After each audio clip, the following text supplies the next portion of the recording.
हाँ तो सर जी हम कुछ क्वेश्चन दिए थे नहीं। हेलो, हम कुछ क्वेश्चन दिए थे। सवाल ये उठता है कि कितना क्वेश्चन, तो 2 क्वेश्चन सर, है कि नहीं। फर्स्ट क्वेश्चन वही सिंपल पेंडुलम का, उसमें देखिए बॉब दिया हुआ था और उसका एक टाइम पीरियड दिया हुआ था, है ना। और वही आपका टाइम पीरियड डिपेंड कर रहा था 3 फैक्टर्स पे। कितना फैक्टर पे? 3 फैक्टर पे। मतलब सर क्वेश्चन में ये मेरा दिया हुआ था कि टाइम पीरियड जो होगा ना सर, क्या टाइम पीरियड, टाइम पीरियड का मतलब क्या सर, तो कैपिटल टी, है ना, डिपेंड्स ऑन, क्या बोलेंगे सर जी, डिपेंड्स ऑन 3 फैक्टर्स, है ना, 3 फैक्टर्स।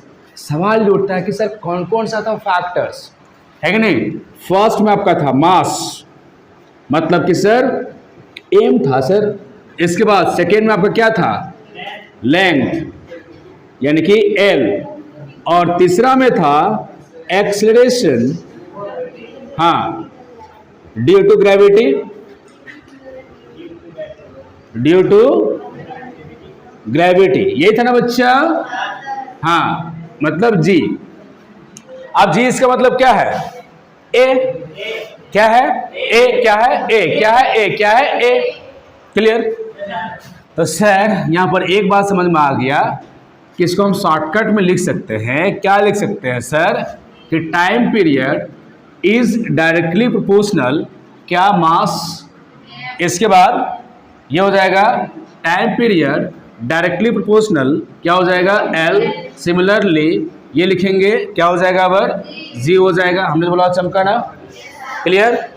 अब यहां पर देखिए हम करते हैं इसका सॉल्यूशन बच्चा, क्या करेंगे, सॉल्यूशन। हेलो, तो कंफ्यूजन नहीं होना चाहिए। टाइम पीरियड यहां पर 3 फैक्टर्स पे डिपेंड किया। किन किन चीजों पर, जल्दी कमेंट, मास पे, लेंथ पे और एक्सेलरेशन ड्यू टू ग्रेविटी। हमने जो बोला चमकाना बच्चा, नो प्रॉब्लम। यहां पर प्रीति इधर। अब यहां पर अकॉर्डिंग टू द क्वेश्चन, है ना, अकॉर्डिंग टू द क्वेश्चन, है ना, बोलेंगे लेट अस कंसीडर, या फिर सीधा करते हैं एज्यूम दैट, ये कर लेते हैं, ऐसे कर लेते हैं, एज्यूम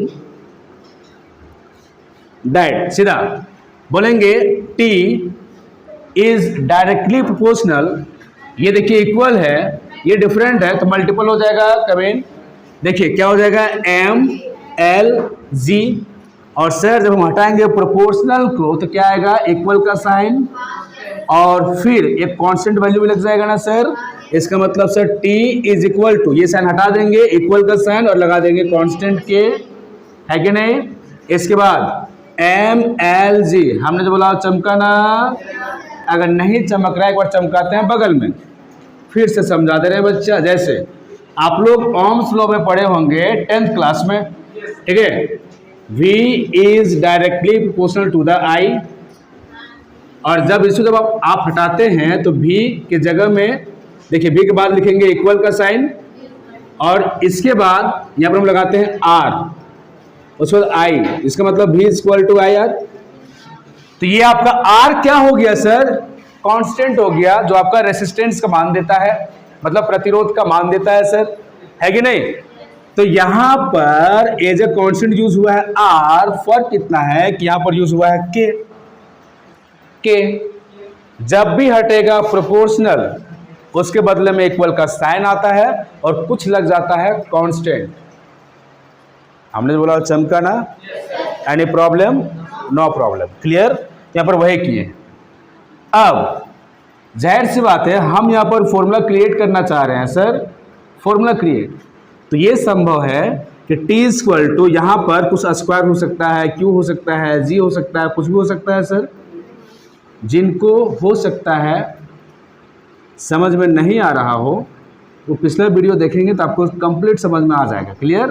खैर अभी हम सीधा बता रहे हैं क्वेश्चन, है ना, कुछ हम समझाए थे, बताए थे, कुछ क्वेश्चन भी हम बताए थे, उसके बाद हम ये क्वेश्चन दिए थे, तो नहीं बनाए इसलिए इसको हम बता दे रहे हैं। क्लियर। हाँ खैर यहाँ पर हम पावर में लेंगे कुछ न कुछ, तो क्या लेंगे कुछ न कुछ, ABC लेंगे, क्योंकि यहाँ पर 3 देखिए क्वांटिटी दिया हुआ है। तो लिखेंगे the power of physical quantity, are कर देते हैं ए, यहां ये कर देते हैं, quantities are A B and C. Therefore क्या लिख सकते हैं, जगह तो नहीं हटा, इसको मिटा दे, ये केवल मिटा देते हैं, बाकी हट जाएगा, ठीक है। ला मेरा इसको मिटाते हैं, देखिएगा इसके बाद यहां पर देखिए, therefore T is equal to K और m का पावर क्या हो जाएगा a, फिर देखिए l का पावर b, फिर देखिए क्या दिया हुआ है g, तो j का पावर c, और इसको मान लीजिए क्वेश्चन नंबर 1। कंफ्यूजन नहीं होना चाहिए। अब यहाँ पर देखिए t क्या है सर जी, टाइम पीरियड है। आपको यहाँ पर देखिए पहले ही बताया गया है कि टाइम पीरियड है क्या, t। अब सर इसी का डायमेंशन फॉर्मूला यूज करके हम फॉर्मूला क्रिएट करेंगे। फिर से टाइम पीरियड जो आपका दिया हुआ है उसी के अकॉर्डिंग हम क्या करेंगे, फॉर्मूला क्रिएट करेंगे, और यूजिंग होगा डायमेंशनल फॉर्मूला। इसका ध्यान रखिएगा। इसका मतलब सर हम यहाँ पर अब यूज कर लेंगे, बोलेंगे हेयर, है ना, हेयर डायमेंशनल, क्या सर जी, dimensional formula of time period, मतलब ये t is equal to simple t ही हो जाएगा। होगा या फिर नहीं होगा बच्चा, क्योंकि टाइम पीरियड मतलब टाइम का बात आ गया, और टाइम के लिए क्या लिखेंगे, t क्या, t क्या, t क्या, t लिखेंगे। हमने जो बोला चमका ना, कोई प्रॉब्लम नहीं होना चाहिए। अब इसी के अकॉर्डिंग आगे भी यूज कर लेंगे। देयरफॉर t है तो t के लिए डायमेंशन ये हो गया है, तो जाहिर सी बात है इसको हम लिखेंगे थोड़ा सा स्टैंडर्ड फॉर्मेट में, तो क्या हो जाएगा m0 l0 t, क्लोज कर दीजिए। बाकी सब भी यूज कर लीजिए डायमेंशन। तो k यहाँ पर देखिए दिया हुआ है, ये हो जाएगा आपका डायमेंशन लेस। k मतलब कांस्टेंट, अब कांस्टेंट मतलब क्या, नंबर, और किसी भी नंबर का डायमेंशनल फॉर्मूला नहीं होता है, ये जानते हैं आप लोग पहले से। तो ये हो गया डायमेंशन लेस। लेकिन यहाँ पर देखिए मास है, m का मतलब मास, मतलब इसका डायमेंशन तो होगा सर, तो क्या होगा डायमेंशन सर, m, और इसका पावर कितना दिया हुआ है सर, इसको रखेंगे अभी a। इसके बाद देखिएगा l है, l का मतलब क्या, लेंथ, और लंबाई के लिए हम डायमेंशन यूज करते हैं l, क्या l, क्या l, क्या l, और यहाँ पर देखिए इसका पावर कितना दिया गया है, b। इसके बाद देखिए नेक्स्ट आगे g है। अब g है, इसका मतलब क्या है बच्चा, एक्सेलरेशन ड्यू टू ग्रेविटी। इसका मतलब सर ये एक्सेलरेशन का यूज हो जाएगा, देखेंगे हेलो इधर, तो हो जाएगा इसका l t -2, और इसका पावर c, इसका पावर c। क्लियर, हाँ। आप जरा देखेंगे,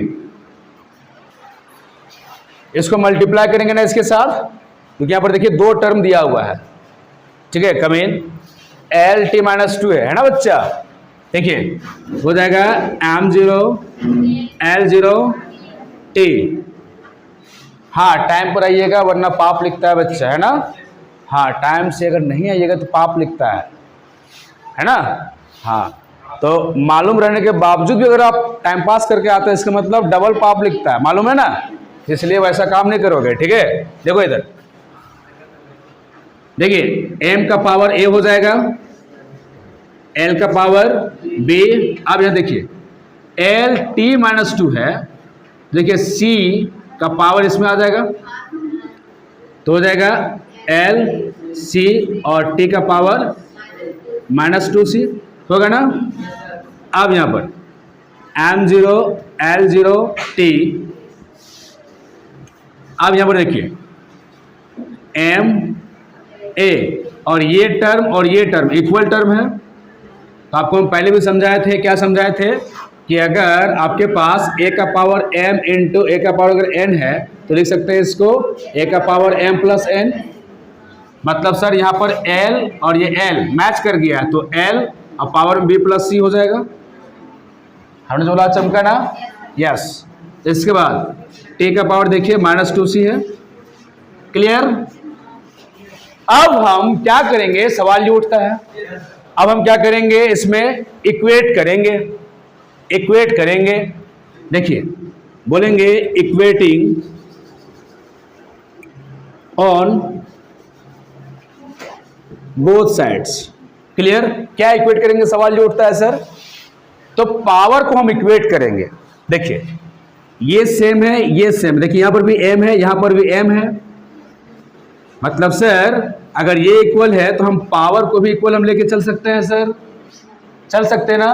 तो क्या लिख सकते हैं बच्चा, a इक्वल टू 0। आराम से सोचिए, लिख सकते हैं या नहीं लिख सकते, लिख सकते हैं। Any problem, no problem. अब देखिए l यहाँ है, यहाँ भी l है, l का पावर देखिए यहाँ 0 है, l का पावर यहाँ पर b प्लस सी है। तो अगर ये अगर इक्वल है, l अगर इक्वल है तो ये हम मान के चलेंगे कि b plus C equal to 0। क्या b plus C equal to 0। फिर आगे देखिए t है, यहाँ पर देखिए t है, इसका मतलब सर इसका पावर जो दिया हुआ है ये minus two C equal to, या देखिए कुछ नहीं तो 1 छिपा हुआ है, तो लिख सकते हैं minus two C is equal to 1। लिख सकते हैं या नहीं लिख सकते, लिख सकते हैं ना। आप यहाँ पर चाहोगे तो c का मान निकाल सकते हो, c इक्वल टू माइनस 1/2 कर सकते हैं ना बच्चा। देखिए a का मान मिल गया है और c का मान मिला है, b का मान हमको नहीं मिला है सर। और जाहिर सी बात है हमको यहाँ पर a b c तीनों का मान चाहिए सर। क्यों सर, सवाल जो उठता है क्यों सर, क्योंकि सर यहाँ देखिए यही मान यहाँ पे पुटअप होगा इक्वेशन नंबर 1 में सर। टारगेट मेरा यहाँ पर ये है, हमने जो बोला चमका ना, यस। अब इक्वेशन इसको मान सकते हैं 2, इसको मान लीजिए 3, इसको मान लीजिए 4। तो ये देखिए b का मान निकालने के लिए आप क्या कर सकते हैं, c का मान पुट कर सकते हैं। तो कितना पुटअप करेंगे, यही माइनस हाफ। तो इधर हो गया ना बच्चा, नहीं हुआ है, जरा वीडियो हम पॉज करते हैं, ठीक है, तब तक आप लोग इसको नोट कीजिए। अब देखिए इसके आगे, किसके आगे, मेरे आगे, हाँ इक्वेशन नंबर 4 के आगे, है ना।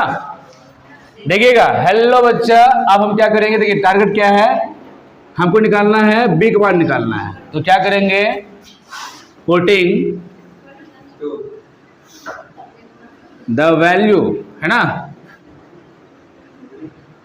ऑफ क्या, c, है ना, इन इक्वेशन कितना मान लिए हैं, ये वाला 3 माने हैं, 3।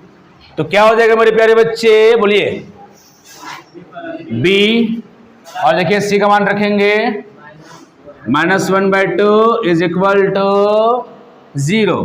तो हो जाएगा b इक्वल टू 1/2। निकल गया सर।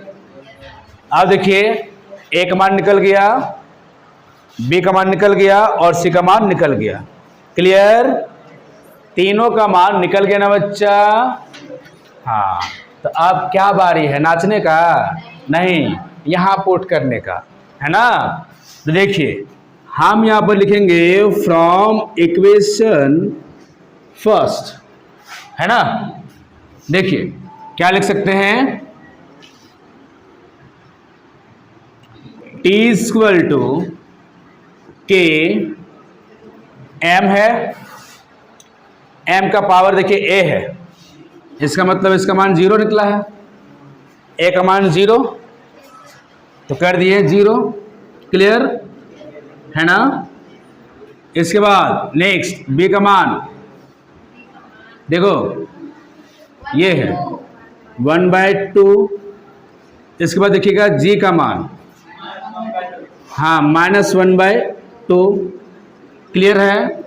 बगल में लिखते हैं चूंकि, क्या बच्चा, चूंकि लिखेंगे a = 0 है ना, b = +½ और c = -½ ऐसे, यही मान यहाँ पर पुट अप हुआ है। क्लियर। हाँ, अब t = k, m का पावर 0, इसका मतलब इसका मान 1, ठीक है। और ये देखिए l का पावर ½ है, अभी रहने दीजिए इसको। देखिए माइनस में है तो जाहिर सी बात है इसको हम ले जाएंगे नीचे, तो हो जाएगा g का पावर, अब ये हाफ प्लस में बदल जाएगा। अब देखिए t = k, और यहाँ पर ये हाफ है और ये हाफ है, तो अंडर रूट, इसका मतलब रूट का मान हाफ होता है ना सर। इसका मतलब सर L/G, ये कर सकते हैं इसको अंडर रूट में, अंडर रूट L/G। हमने जो बोला चमका बच्चा। अब यहाँ पर एक बात, बहुत सीक्रेट बात रही बच्चा, सिगरेट नहीं, नोट अ सिगरेट, सीक्रेट, क्या सीक्रेट। यहाँ पर एक्सपेरिमेंटली देखा गया कि k का मान 2π होता है, कितना, 2π है ना। यहाँ पे लिखेंगे हेयर एक्सपेरिमेंटली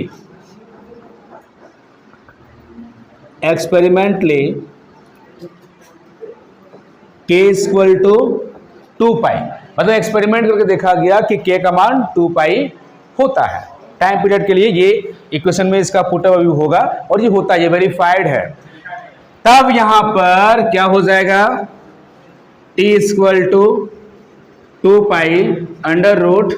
√L/G, और यही सूत्र निकल गया। देखिए मेरे को फॉर्मूला मालूम नहीं था, लेकिन टाइम पीरियड किन किन चीज़ पे डिपेंड करता है, यदि मेरे को मालूम है तो उससे हम फॉर्मूला निकाल सकते हैं। और देखिए निकाल दिया हम फॉर्मूला, निकल गया फॉर्मूला। हमको ये फॉर्मूला मालूम नहीं था, लेकिन हम खुद से इसको हम क्रिएट किए हैं, खुद से हम क्रिएट किए हैं। हमने बोला चमका ना बच्चा, है कि नहीं। तो कंफ्यूजन नहीं होना चाहिए और झूठ भी नहीं बोलना चाहिए। तो यहाँ पर बर्थडे किसका है सर जी आज, किसका है, क्योंकि देखिए शुभ काम में देर नहीं होना चाहिए, है कि नहीं। हाँ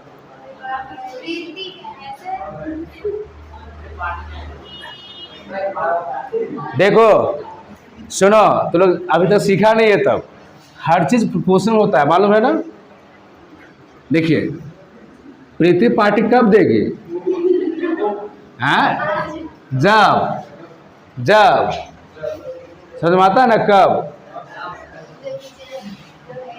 इशारा काफी होता है कि नहीं। हाँ तब ऐसी थोड़ी पार्टी मिल जाता है, बस समझे। खैर अरे नहीं समझा, शॉर्टकट में समझाते हैं। तो लोग शादी घर में ज़्यादा कुछ लेके नहीं जाता है ना।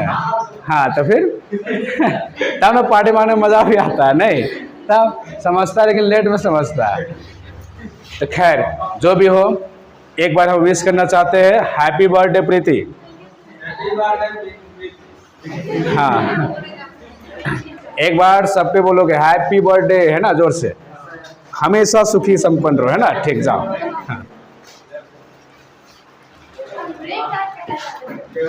ब्रेक टाइम, ओके ओके, हाँ। चलो ठीक है।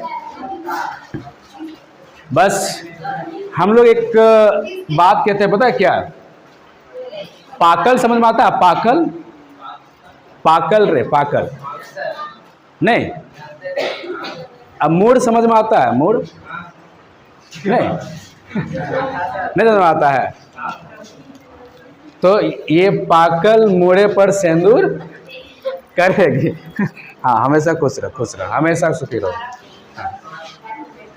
हाँ नोट करो। हाँ बिल्कुल, एक बार ताली हो जाए सर जी। हाँ बहुत हाँ चलो। तो समझे हम क्या बोले सो। फिर से बोल रहे हैं, अगर मुझे मालूम है कि जो मेन फिजिकल क्वांटिटी है ये किन किन चीज़ों पे डिपेंड्स कर रहा है, किन फैक्टर्स पे डिपेंड्स कर रहा है। तो हम यूजिंग डायमेंशनल निकाल सकते हैं फॉर्मूला। हम यहाँ पर वही किए हैं, क्या किए हैं कि सबसे पहले मेरे को दिया हुआ था कि टाइम पीरियड मास पे डिपेंड कर रहा है, लेंथ पे, और ये ग्रेविटेशन पे डिपेंड कर रहा है, ये दिया हुआ था, ठीक है। लेकिन यहाँ पर ये संभव होता है कि ए में कुछ हो सकता है, बी में कुछ हो सकता है, सी में कुछ हो सकता है। तो हम लोग क्या करते हैं, ऑटोमेटिक मान लेते हैं ए बी सी। अब इसका पावर कितना आएगा, कितना होगा, ये इस बात पे डिपेंड करता है कि इसका डायमेंशनल फॉर्मूला क्या होता है। इसलिए देखिए हम यहाँ पर लिखे हैं dimensional formula of time period T equal to T. अब देखिए जब टी होता है तो जाहिर सी बात है ऑटोमेटिक सब ये जीरो हो जाएगा।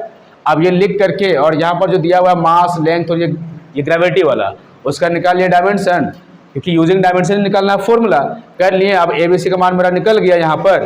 अब हम क्या किए, एबीसी का मान फिर पुट अप कर दिया यहाँ पर, तो साफ साफ मालूम चल गया कि टाइम पीरियड इक्वल टू कितना फॉर्मूला होता है। देखिए निकाल लिए। अब के यहाँ पर देखिए एक्सपेरिमेंटली इतना मान आ गया, के इक्वल टू 2 पाई हो गया इतना।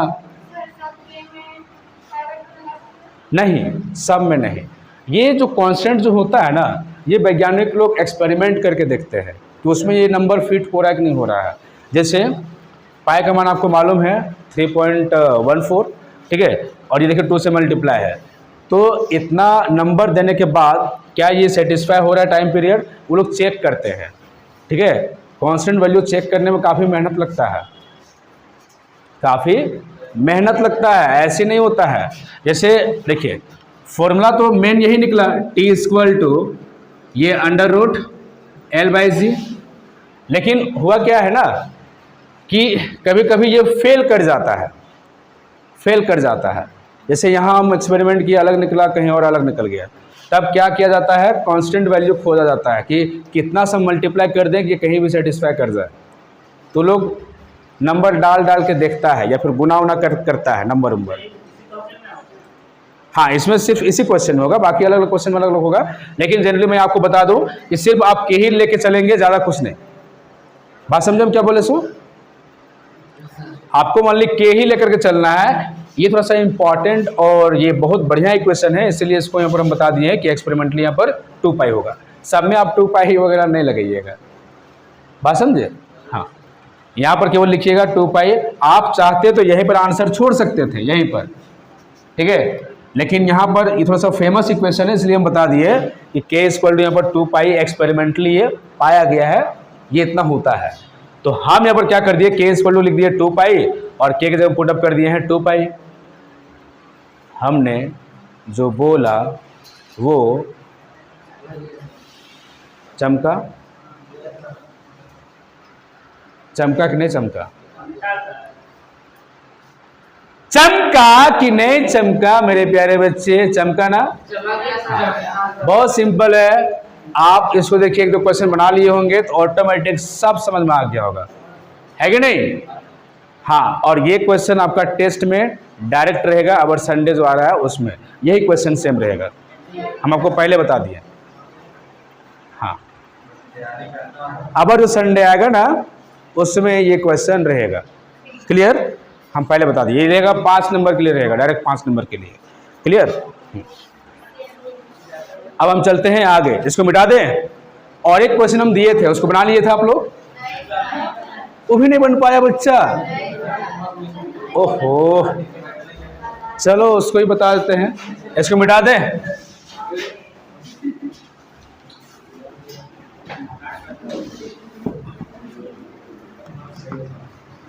क्या क्वेश्चन था जरा बताओ? हाँ, याद आ गया हमको, क्या था? हाँ, ये था एनर्जी डिपेंड्स ऑन, हाँ, फॉलोइंग फैक्टर्स, है ना? देखिए फर्स्ट में हाँ मास था यानी m, और दूसरा में था स्पीड ऑफ लाइट, है ना? ध्यान से अगर देखा जाए तो इसको वेलोसिटी ऑफ लाइट भी बोल सकते हैं, कभी कभी यूज होता है। खैर यहाँ पर स्पीड ऑफ लाइट, यानी कि सी यहाँ पर हम लेके चलेंगे, हाँ सी मान के चलेंगे। क्लियर? हेलो बच्चा, गप नहीं रे, पाप लिखता है, कितना बार समझाते हैं तुम लोग को, है कि नहीं? आप ध्यान इधर, ठीक है? एक बात आप लोग कसम खा लीजिए कि जब भी हम बताना शुरू करेंगे उस टाइम पे कम से कम गप नहीं कीजिएगा, आपका ध्यान फुल्ली यहाँ होना चाहिए। आप अभी समझ नहीं पा रहे हैं कि आपके लिए ये टाइम कितना इम्पोर्टेंस है। देखिए, घर में जो भी आप करते हैं, जो भी बातचीत करते हैं वो अलग बात होता है, लेकिन यहाँ पर बात कुछ अलग होता है, ठीक है? ये टाइम बहुत महत्वपूर्ण है, बात समझे? आप बाद में गपशप कर सकते हैं, आप यही 1 घंटा के लिए, 2 घंटा के लिए आप एडमिशन लेते हैं, क्लासेस करते हैं, या फिर जो भी कोर्सेज है वो आप करते हैं, बात समझे? यही जो भी चल रहा है, तो आप कम से कम इसमें टाइम स्पेंड मत किया कीजिए। हमने बोला चमका ना, और आपको हम पहले ही समझा चुके हैं कि ज़्यादा बेवकूफ़ बनिए, ज़्यादा बेवकूफ़ बनिए तो बहुत क्या करता है, तेज़ बनता है। तेज़ नहीं बनना है। जैसे हम बोले थे कि राइटिंग लिख के लाइएगा, तो आप लोग लिख के नहीं लाए, मतलब कि आप तेज़ समझते हैं।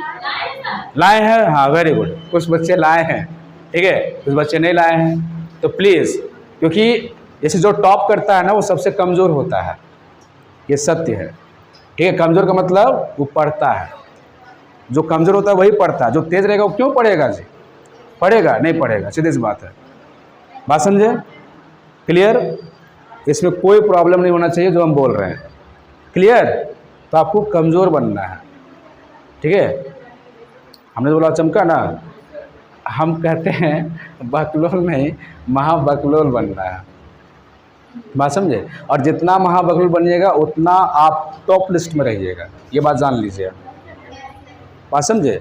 इसका मतलब ये हुआ कि आप खूब पढ़ेंगे तो आगे बढ़ेंगे, सीधे सी बात है, बात समझे? हमने तो बोला चमका ना, यस। चलिए नेक्स्ट हम लोग देखते हैं आगे। इसके बाद ये क्वेश्चन हमका दिया हुआ है या नहीं है? अब देखिए इसका सॉल्यूशन हम कर रहे हैं, ध्यान से देखो। यहाँ पर क्या है? एनर्जी है ना, डिपेंड्स कर रही है 2 चीज़ पे। इसका मतलब E directly proportional, M similarly यहाँ पर हो जाएगा C। क्लियर?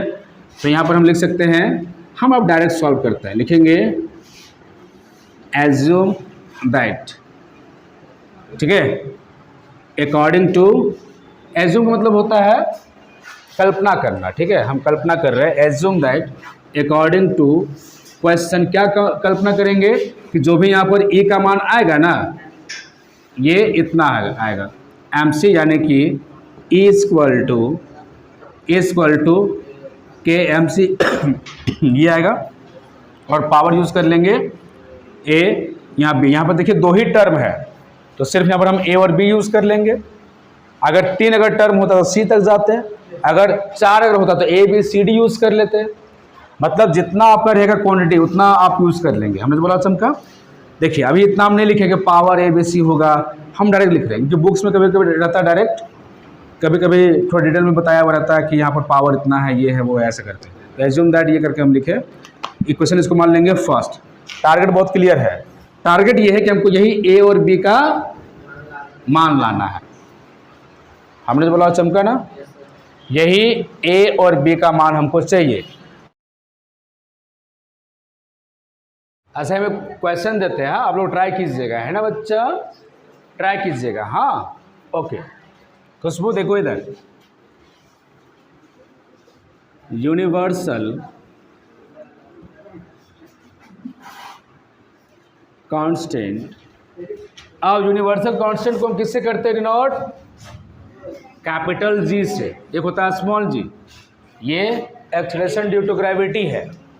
यहाँ पर ये है यूनिवर्सल कांस्टेंट जो कि कैपिटल G है ना, is depends on following factors. A में लिखेंगे फोर्स, बी में रेडियस यानी R, सी में मास m1, डी में मास m2।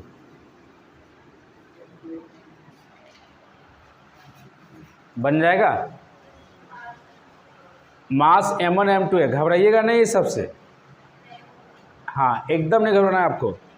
m1 m2 है, हिंट कर देते हैं। हाँ देखो, मतलब ये साइड में देखिए, G directly proportional F, similarly R हो जाएगा, सिमिलरली M1 हो जाएगा, और सिमिलरली ये M2 हो जाएगा। ठीक है, इससे निकाल लोगे। G का डायमेंशन आपको मालूम होना चाहिए, बता देते हैं।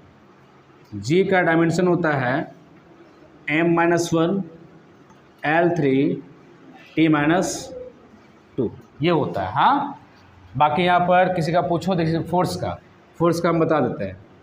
फोर्स का डायमेंशन M-L-T-2, ठीक है। R का तो जानते हैं रेडियस है, L हो जाएगा, M1 M2 मास है, यानी कि दोनों का M और M हो जाएगा। क्लियर? हिंट हम कर दिए हैं, इसको सॉल्व कर लीजिएगा। मेन है डायमेंशन फॉर्मूला कि क्या होता है डायमेंशन फॉर्मूला जी का, तो हम बता दिए यहाँ पर। F का ये है, बाकी ये लिख करके फिर आप ABC इक्वेट कर लीजिएगा, ABC का मान निकल जाएगा, फिर आप इसको निकाल सकते हैं। क्लियर?